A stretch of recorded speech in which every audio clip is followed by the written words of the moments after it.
Dear students, हम cost accounting के अंतर्गत कॉन्ट्रैक्ट कॉस्टिंग मेथड का चैप्टर कर रहे हैं और उसमें हम अलग अलग टाइप की प्रॉब्लम्स को सॉल्व कर रहे हैं। आज हम करेंगे एक और एग्जांपल सॉल्व करेंगे। आपकी बुक में ये एग्जांपल नंबर 22 है, मेरी बुक में। ये जो अपना टिपिकल इलस्ट्रेशन है उसमें फर्स्ट इलस्ट्रेशन है। श्याम एंड कंपनी ने 3 लाख रुपए का एक ठेका लिया जिसे 6 माह में पूरा कर दिया। ठेका पूरा करने के लिए ठेकेदार ने निम्नलिखित व्यय किए हैं: direct material, various, special plant, stores issued, loose tools, running cost of tractor और अदर डायरेक्ट चार्जेस। ये अपने को एक्सपेंडिचर्स दे रखे हैं। सबसे पहले अपन इसमें कॉन्ट्रैक्ट अकाउंट बनाएंगे।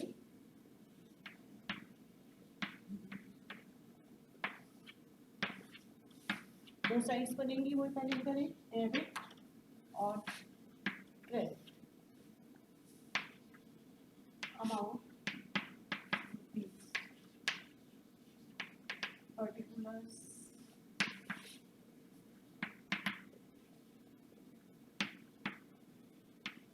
अमाउंट और रुपीस। डेबिट साइड में सारे अपन एक्सपेंडिचर्स लिख देंगे।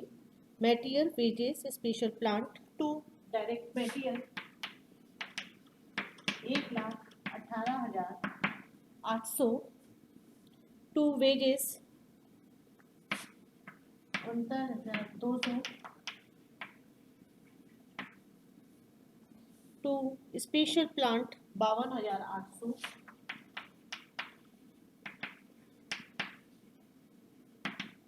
52,800, 2 stores issued 21,120,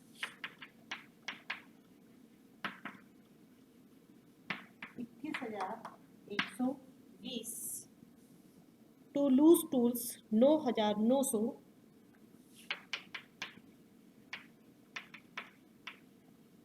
9,900, 2 running cost of tractor,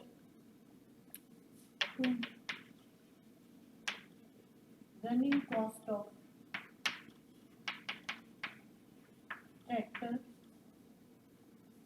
17,160 और 2 अदर डायरेक्ट चार्जेस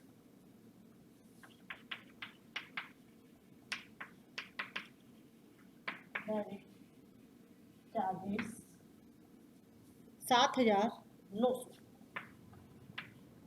ये जितने भी हमारे को एक्सपेंडिचर्स दे रखे थे हमने सबसे पहले उनको लिख लिया है।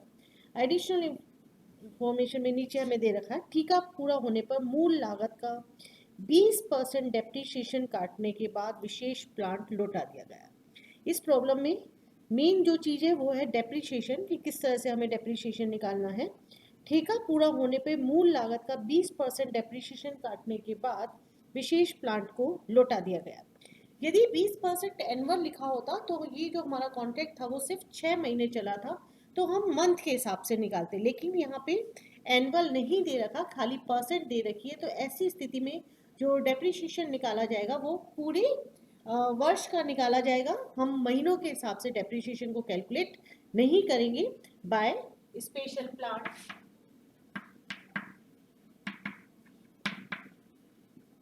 स्पेशल प्लांट है हमारा है 52,800 का, लेस डेप्रिसिएशन। डेप्रिसिएशन की रेट है हमारी 20%, तो हम 52,800 का 20% निकालेंगे तो आपका आएगा ये 10,560। 52,800 में 10,560 हम माइनस कर देंगे,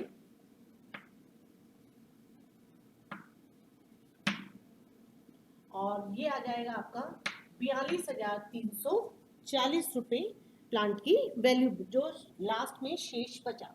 आप इसमें भी चाहो तो ऐसा भी कर सकते थे, हम डायरेक्ट लिख देते कि to depreciation on special plant और सिर्फ 10,560 आता, लेकिन हमने डेबिट साइड में स्पेशल प्लांट की वैल्यू लिखी है और क्रेडिट साइड में हमने स्पेशल प्लांट कॉन्ट्रैक्ट खत्म होने के बाद कितने मूल्य का बचा वो आ जाएगा।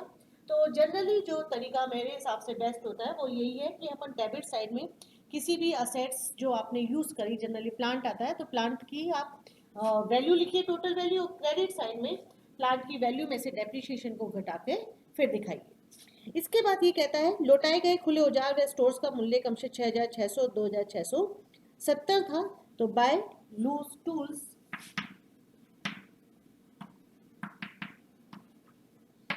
और बाय स्टोर्स, लूज टूल्स की वैल्यू है हमारी जिसको रिटर्न टू स्टोर किया 6,600,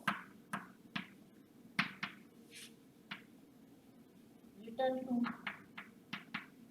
स्टोर्स, और स्टोर्स के अंदर आएगा आपका 2,670। ट्रैक्टर का मूल्य 60,000 रुपये था और उस पर 20% वार्षिक की दर से इस ठेकर पर डेप्रीशिएशन लगाना है। हमें एक और दे रखा है ट्रैक्टर का मूल्य, उसमें था ट्रैक्टर का मूल्य हमारा 60,000 रुपये और डेप्रीशिएशन जो लगेगा वो उसमें 20% वार्षिक लगाना है।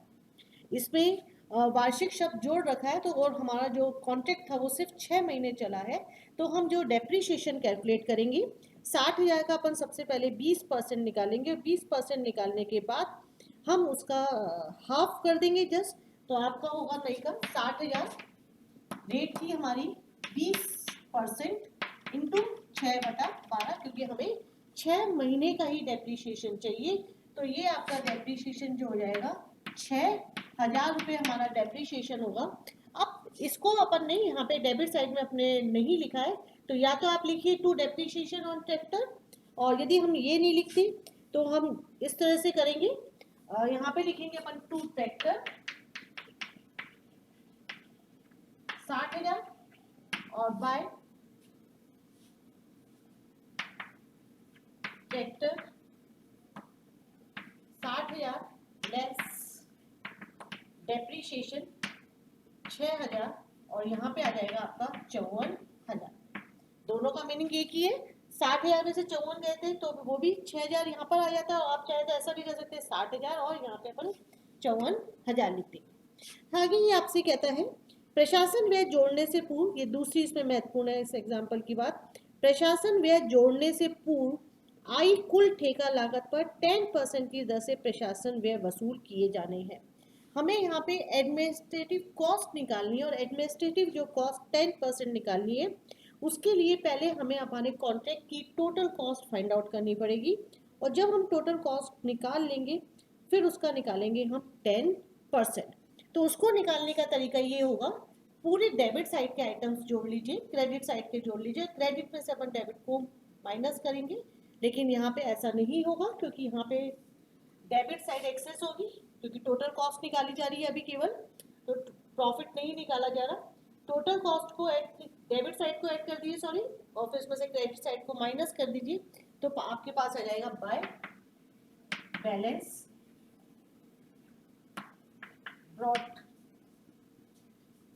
सॉरी बाय बैलेंस सीडी, और यदि हम बाय बैलेंस सीडी निकालेंगे तो आपकी इसकी वैल्यू आएगी 2,61,370, और इसको यहाँ पे आप कैरी करेंगे टू बैलेंस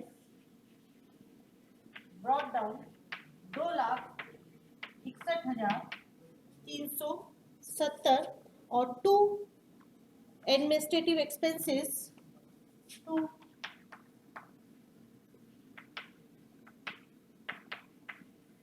एडमिनिस्ट्रेटिव एक्सपेंसेस होंगे 2,61,370 का, अपन फिर निकालेंगे 10%, तो 2,61,000 का यदि 10% निकालते हैं तो 26,137 हमारी एडमिनिस्ट्रेटिव एक्सपेंसेस कहलाएंगे, और इसके बाद हम इसमें प्रॉफिट निकालेंगे, क्योंकि ये हमारा जो कॉन्ट्रैक्ट था वो 6 महीने में ही कंप्लीट हो गया है, तो यहाँ पे वर्क इन प्रोग्रेस नहीं लिखा जाएगा, बल्कि वर्क इन प्रोग्रेस लिखने की जगह अपन लिखेंगे बाय कॉन्ट्रैक्टी अकाउंट,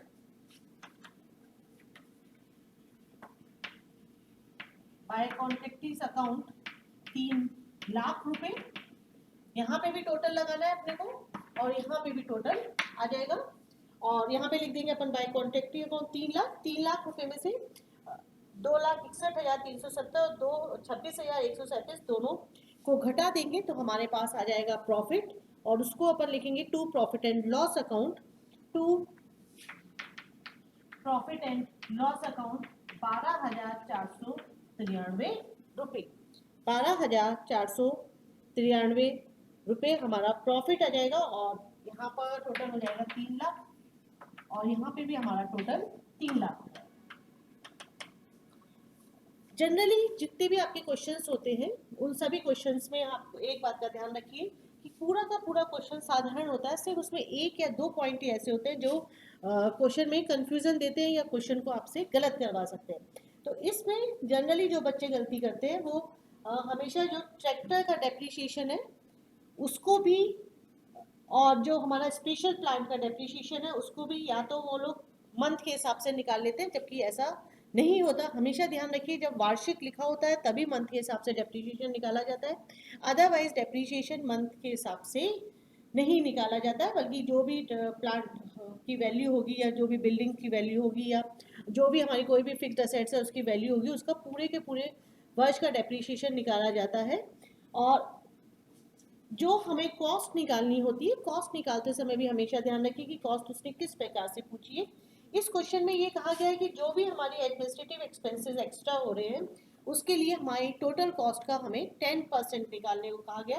तो सबसे पहले हमने इसके लिए टोटल कॉस्ट निकाली और टोटल कॉस्ट निकालने के बाद हमने उसका फिर से 10% निकाल लिया और इसके पश्चात हमने अपने कॉन्ट्रैक्ट के में से हमारी टोटल कॉस्ट और जो हमने एडमिनिस्ट्रेटिव एक्सपेंसेस थे उसको माइनस कर दिया, तो शेष हमारा प्रॉफिट आ गया।